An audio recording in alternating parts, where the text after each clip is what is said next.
Hello students, how are you? Hope you are staying safe at your home. So in the previous video lecture we have discussed about the fire insurance. So what was the fire insurance? Fire insurance is a contract under which the insurer agrees to compensate the loss which is occurred due to the fire. तो आज हम कौन सा topic करेंगे? We will discuss the another topic called marine insurance. तो marine insurance क्या है? Marine insurance is a contract under which insurer agrees to indemnify the loss which is occurred due to the sea perils. तो marine insurance क्या है? एक insurance है, एक contract है किसके बीच में? इंश्योरर और इंश्योर्ड के बीच में, जिसमें क्या है, इंश्योरर क्या है, एग्री करता है कि मैं इंश्योर्ड को लॉस कंपनसेट करूंगा, मैं इंश्योरर को लॉस इंडेमनिफाई करूंगा अगर वो नुकसान किस चीज से होता है, that is occur due to the sea perils.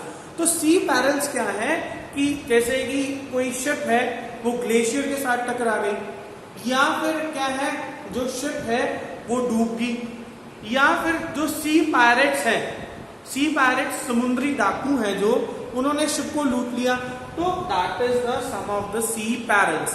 तो सी पैरल्स क्या है?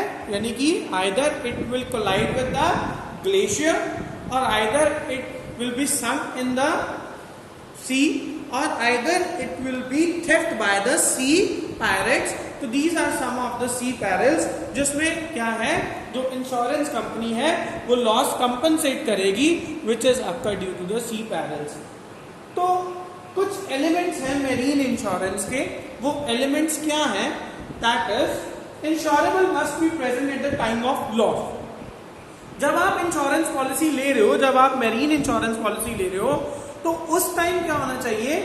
उस टाइम तो इंश्योरेबल इंटरेस्ट होना ही चाहिए, बट जब नुकसान होएगा तब भी इंश्योरेबल इंटरेस्ट होना जरूरी है. तो insurable interest must be present at the time of taking the, at the time of loss and at the time of taking the policy. जब आप पॉलिसी करा रहे हो तब भी इंश्योरेबल इंटरेस्ट होना जरूरी है, और जब क्या है लॉस हो रहा है तब भी आपका उस प्रॉपर्टी में इंश्योरेबल इंटरेस्ट होना जरूरी है. Second, it is a contract of utmost good faith. Both the parties, चाहे वो इंश्योर्ड है और चाहे वो इंश्योरर है, दोनों ही पार्टीज एक दूसरे से कोई भी चीज हाइड नहीं करेंगी. They will disclose each and every fact, they will disclose each and every material fact with each other. जो इंश्योरर है वो भी टर्म्स एंड कंडीशंस डिस्क्लोज करेगा, और जो इंश्योर्ड है वो भी सारी जो इंफॉर्मेशन है वो क्या करेगा, इंश्योरेंस कंपनी को डिस्क्लोज करेगा. Principle of indemnity is strictly applicable. तो प्रिंसिपल ऑफ इंडेमनिटी क्या है? Principle of indemnity means that bringing back the person into the same position as it was before the loss. Principle of indemnity क्या है? That to bring back the person into the same position as it was before the loss. तो same जो principle है वो strictly applicable होता है marine insurance पे, क्योंकि अगर जो नुकसान हो जाता है, जो शिप को नुकसान होता है, जो शिप में सामान जा रहा है उसको नुकसान होता है, तो इंश्योरेंस कंपनी उस सारे नुकसान का जो भरपाई है, जो सारे नुकसान का कंपनसेशन है, वो इंश्योर्ड को देगी. तो principle of indemnity is strictly applicable to the marine insurance. Compensation will be only paid if loss is occurred due to the sea perils. तो वो कहते हैं कि इंश्योरेंस कंपनी तभी लॉस पे करेगी, तभी लॉस कंपनसेट करेगी जब जो प्रॉक्सिमेट कॉज है, जो प्रॉक्सिमेट कॉज है that should be the sea peril. यानी कि जो नुकसान है वो सिर्फ और सिर्फ क्या है, सी पेरेंट्स के कारण ही होना चाहिए. अगर किसी और कारण के नुकसान होता है तो क्या है, इंश्योरेंस कंपनी जो लॉस है वो कंपनसेट नहीं करेगी. So these are some of the elements of the marine insurance. Now the next topic which we will discuss, that is different types of marine insurance policies. तो marine insurance policy is basically of 3 types, that is cargo insurance, hull insurance and freight insurance. तो cargo insurance क्या है?